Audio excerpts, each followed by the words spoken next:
Hey, welcome collectors of all ages. This is Mike with Jayhawker Vintage Cards, and today I'm doing a video response from my buddy John of Nerding Out with Cards. Now, John's pretty new at making content. I think he's in his second month, and I'm just in my third month of making content. So we're both kind of greenhorns at this, right? But John has a really interesting question designed for anybody to answer, but I think it's really cool for those of us who are still pretty new to respond to. And so John's question was, share a card or a set that we were inspired to collect based upon the content that we've seen, whether it's the channels or a specific video or content creator. And so I've been thinking about this for a few days, and I watched some of the other people who've already responded to this. And I'm going to do something a little bit different, because to me, it's not just the cards, it's the community itself and the relationships that you build, and just all the information and education that I have received since I've been watching YouTube videos for the past couple of years, but really since I've got more active, sort of making my own content. So I'm going to start where it started for me in terms of joining the YouTube community, and that is with Chris from Missouri. Now, most of you are probably familiar with Chris and all the guys that I'm going to mention here, but Chris was the first person that I met outside of YouTube. He's the first person I communicated with via email and text and calling on the phone. And one of our earliest conversations, he just said, "Mike, so you collect pre-war, is that right?" And I was like, "Well, I really focus on the golden age, the 50s, 60s, and 70s, but yeah, I do have some pre-war." And it was this kind of a thing that planted a seed into my head, because I really like pre-war. And I've liked pre-war since I was a kid and saw these books that I'm going to get to in a minute. But I didn't collect a lot of pre-war until I got back into the community, especially since I've been making content, because to me, I thought most of it was unattainable. I can't afford a lot of those tobacco cards or those Gaudi cards and you know, the diamond stars. It's outside of my budget unless I really save up to get one card. But I found that, hey, there's other options out there, and if you're patient, you can pick up some pre-war stuff that makes you happy. So because of that, I've been looking a lot at pre-war, and Chris was a big person who made me kind of leave this the mindset of being so focused on the golden age to kind of branch out and look around and see what's out there. So I recently picked up, and I've showed most of these cards before in previous videos, but I recently picked up a card of a player, a Hall of Famer, that I was familiar with because I think he has an interesting story. All the guys, to me, that are in the Hall of Fame who are kind of fringe Hall of Famers or underrated, I really enjoy looking at their cards and picking up their cards. And so I got this Dick Willis, and it's a 1.5. And the reason it's a 1.5 is there's a little bit of tobacco staining on there. Now, the reason there's a little bit of tobacco stains on here is because this is a polar bear back, my favorite back. It's not as uncommon, or it's not as common as the Piedmont or the Sweet Corporal, but you know, this is probably right after that. But it's got beautiful backs if you can find the right ones. Now, with the glare, I don't know how well you can see this, but it's centered really nice. There's a tiny little surface wrinkle up there, but that's basically it. There's just some tobacco stains on there. But the backs of these are notorious for being just ugly and just faded and scuffed and have tons of tobacco stains on them. This one is not. This one is beautiful. There's a couple little stains that you can see up here at the top, and there's a little bit down there, but look how centered that is. Look how bold and beautiful that card is. Isn't that something? I love this card. This is one of my favorite cards in my collection, and because of Chris's encouragement to look at pre-war, I saw this card online and said, "Hey, this one's going to be mine. Put this in my collection." Next person I want to talk about is somebody I met through Chris, and that is Doug with Video Guy 316. So I went to a card show a few weeks ago, maybe it's a month now, in Columbia, Missouri, and met up with Chris and a few other YouTubers. I'd never met Doug before, never communicated with Doug before.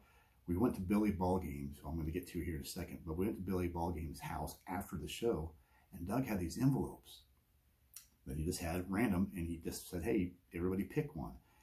Well, they were a gift. And inside the envelopes, among other things, was this beautiful 55 Bowman Ritchie Ashburn. Now, I'm actually a fan of Richie Ashburn. He would have not known that. And I'm a huge fan of 55 Bowmans. And he wouldn't have known that either. But it's just the fact that, hey, here's some new friends, here's some cards.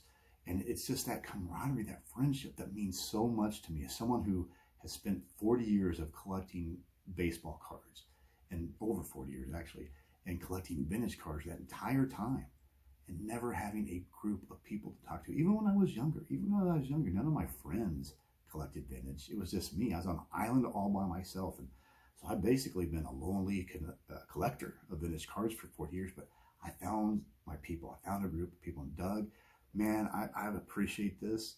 This is a beautiful Ashburn, maybe my favorite Ashburn card that he has. And I cherish this, so tip the cap. Thank you, my friend.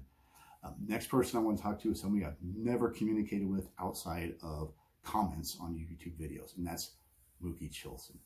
Now, I bought a card a few years ago that I thought was absolutely stunning, and it has a flaw, but it's a Mookie Chilson special flaw, and it's got pinholes.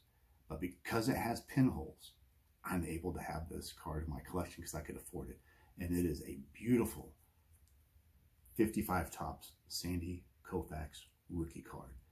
The card is centered beautifully. The registration is impeccable. It's got a couple of corners with a little bit of love, but not a lot. But the reason it's a 1 is because it has a little tiny pinhole in the white in that corner, and on that corner, I don't know if you'll be able to see it. I've shown this card multiple times. This is one of my favorite cards in my collection. But because some kid had the love of this card, put tiny little pinholes. The rest of the card is just great shape. Probably easily be a 4, maybe a 5. But because some little kid put this on his wall way back then, well, it got this grade that I don't give a crap about, right? But it made it so I could afford a beautiful card.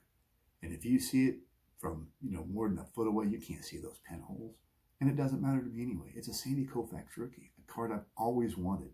And I was able to get it because somebody showed love to this card, and now I love it just as much. The next person I want to talk about is Eddie with Eddie's Cardboard Chaos. Now, Eddie, I've never even heard of, to be honest with you. And I did a collaboration video, and Eddie was part of it. So I looked up some of his videos before the collaboration took place, and I saw that he's a huge autograph collector. I am not. I have some autographs.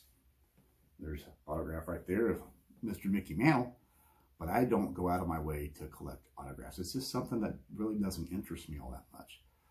But I started watching his content. I'm like, he's got some really cool stuff. Well, the same day that I recorded the collaboration video with Eddie and a couple other guys, I happened to go to a show in Kansas City. Now, there wasn't a lot of vintage at the show, and it's like a 450 table show, which was really disappointing. But I happened to be walking past a place, and the guy had a stack of 4 oversized cards, and I noticed that they were autographed. So I looked at them, asked him what he would take. They're all Hall of Famers, and I didn't ask. I gave him an offer of what I would want to pay for them, and he said sure. So I picked them up, and I think they're actually really cool. And I'm just going to show a couple of them for time's sake. But first one is a 1987 Perez Steel Bobby Doerr autographed. Beautiful card. Again, this is something I really wouldn't even consider before. Another one I picked up was one of my all-time favorite players, and that is Johnny Mize. And that, of course, is Hall of Fame postcard. Again, this is autographed. But, it's just one of those things. You're in the community and you get inspired to do something that you normally wouldn't, and then kind of plants that seed, and then maybe you start collecting, more and more of those. Next person I want to talk about is John 3D's 80 Kid. Now, I've watched John's stuff for years. Very entertaining. I crack up at his little snippets, little videos that you put in there. I sometimes have to go back and watch them a few times because I'm laughing so hard. They're really funny. But, maybe a month ago I saw a video that he had, and he had a card of Del Murphy. Now, after Nolan Ryan, who's my all-time favorite player, and George Brett, Del Murphy is my favorite player growing up. I was built like Del Murphy, at least back in those days. I was tall-waisted, lanky, played center field for a long time, then moved over to right field. People have said I used to look like Del Murphy when I played, you know, all gangly and stuff, and I believe them. I actually have some videos to prove that. But I found out that John is a Del Murphy fan. And so I was at a show a couple weeks ago in my hometown where I was born and raised and still work in Lawrence, Kansas. And a buddy of mine who deals with ultra modern cards, well, he had some jerseys. And I looked over his shoulder and I'm like, what is that? Well, it was the Atlanta Braves jersey of Del Murphy. And as you can see, it's autographed. Now, this isn't like a jersey, but it's really cool. And he had a price on it. I'm like, well, I'm not going to pay for that. Now, keep in mind, this is before I did the collaboration video and picked up some other autographs. But this was autographed, and it was really cool. I have nothing like this in my collection, so it's kind of outside the box. So I've been learning from a lot of these guys. You don't just have to collect cards. It can be other type of memorabilia, and I've always done that. I've got weird stuff in my collection when I was a kid, but when I got back in, I basically was focusing on cards more than anything. But this is really cool. Now I just have to figure out how to get the wrinkles out, and then how I'm going to frame it. I'll probably put it in one of those display things, but this is really cool. I absolutely love this. So John, this is one of those things that after watching your videos, inspired me to go out and to collect. Now, the next two guys are kind of intertwined a little bit, and that is Aaron with Value Vintage Cards and then Everyday Card Collector Jason. Now, those guys have done some collaborations together, but the thing that I got from them more than anything is the beauty of pre-war oversized cards. Now, when I collected cards as a kid, I was one of those weird kids who liked the Donruss All-Stars of like 83, 84, 85, and then like the Top Super of 84, 85. I liked those. None of my friends collected those, and you rarely see those out when you go to a card show, so they're probably not even that valuable or collectible, but that's okay. I love them. Love the 64 Topps Giants, one of my favorite sets of all time. Love those cards. And then I've actually over the years picked up a couple of Gaudy wide pens, but it was just something I picked up because the price was great and I liked the players. But Aaron and Jason really have opened my eyes to all the different oversized sets. And for a guy on a very limited collecting budget, which I am, this is something that has opened up just different avenues and different things to be looking for. So I'm going to show a couple oversized cards that since I've been watching their videos that I've picked up. First one I want to show is a 1962 exhibit Ernie Banks. Pretty sure this is a 62 because it has the stat line on the back, and the last one is a 61 season. But you know, you got that patented Ernie Banks smile on there. So that's a really cool card. I like the exhibits. I'm starting to pick up more of those. And then I picked up another Gaudy wide pen. And this one's a little bit different. So this is a Frankie Frisch. Now this is a 1, not for wrinkles or anything, but because it has some writing on the back, which you're not going to be able to see. It's too faint, but it basically says on the back, and I can't even see it in this slide, but it says Frankie Frisch, St. Louis Cardinal manager. And then at the bottom it says Howard somebody. So, and it's definitely a kid's handwriting. So a little kid wrote this. But that's a beautiful card. One of the best second basemen of all time. I'm going to have a video on him later at some point because more than anybody, this guy lowered the standard of the Hall of Fame players. And I hate to say that, but boy, I mean, he lowered the standards with some of the guys that he bullied in as a member of the Veterans Committee, but we'll get to that later. Recent oversized card that I picked up because of these guys is a set I never knew existed until Jason brought this up. And that is the Butterfingers. And I forgot what year this was, 1930 something or other.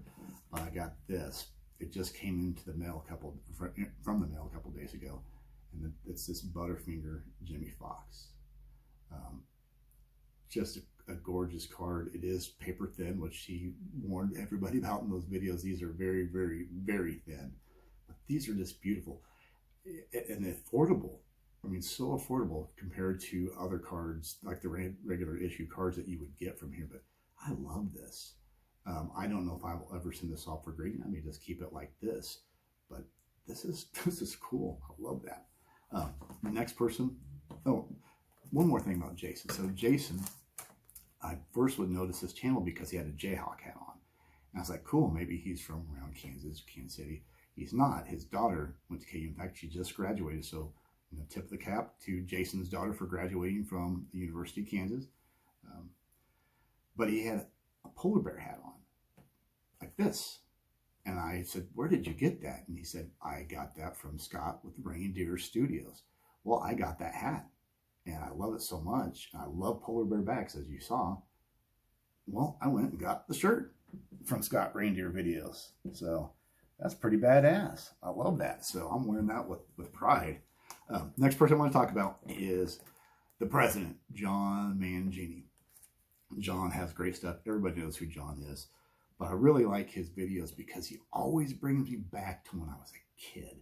And a couple weeks ago, he had a video where he was talking about when he was a kid and he had these books that had reproductions, and he was struggling at that time to remember the name. And I'm sitting there watching the video going, Burt Randolph Sugar, Burt Randolph Sugar. I know exactly what you're talking about. I have those. But where are they? So I kind of started thinking about, well, I've got these storage tubs that I got that had been in my parents' house. And I've had them for a number of years now because they both passed away a number of years ago. But I hadn't gone through them. I mean, I had so much junk. I've not gone through them. But because of that video, I started searching through those and I found the books. And it's these. So I just featured these on my most recent video. But these are really cool books. They do have, you know, reproductions of, you know, great sets.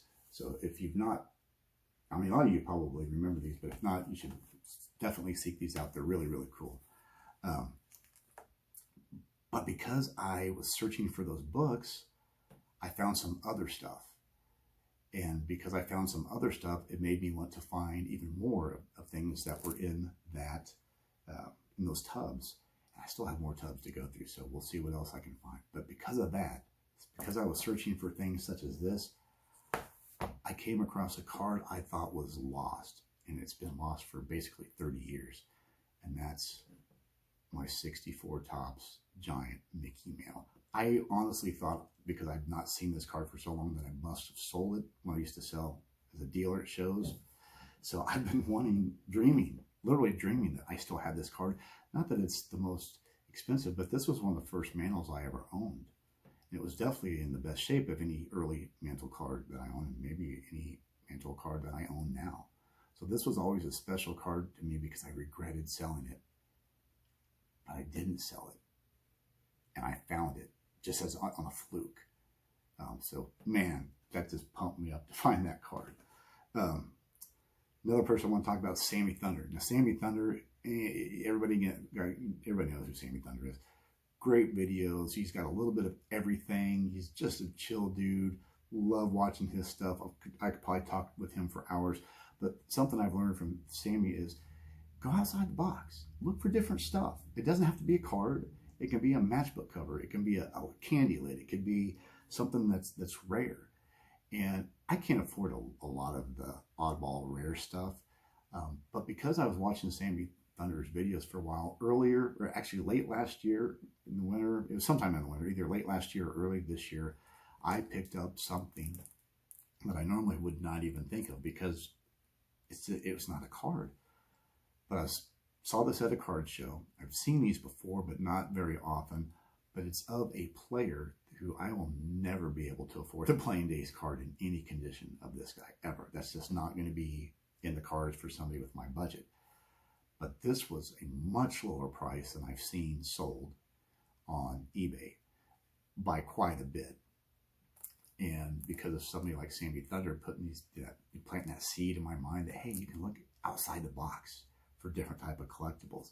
I picked this up, and I'll tell you how much I paid for it. I paid $1,100 for it, which is the most I've ever spent on a collectible. And that is a 1914 B18 blanket of Shoeless Joe Jackson. Now these are selling for significantly more. This one's in beautiful shape. I mean, you may not be able to see it very well through the plastic that I have over it.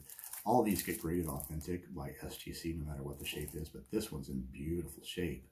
And these are selling or have sold for significantly more than I paid for this. But this is, I just love this collectible.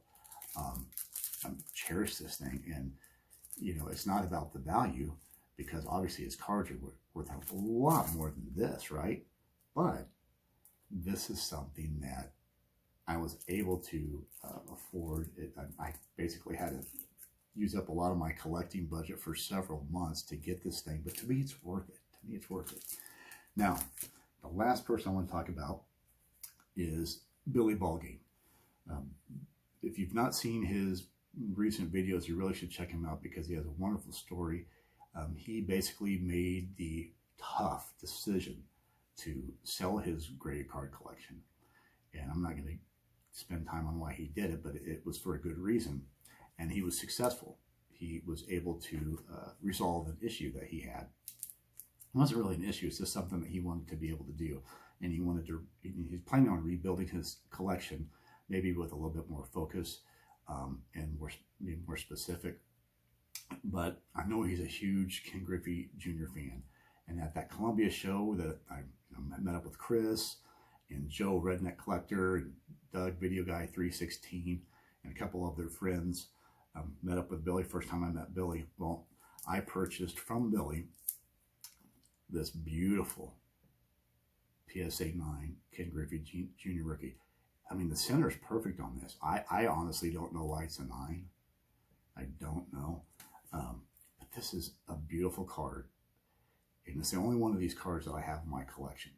But here's the thing that I learned from Billy Bulgate, who invited me into his home. Never had met me, never had communicated really with me.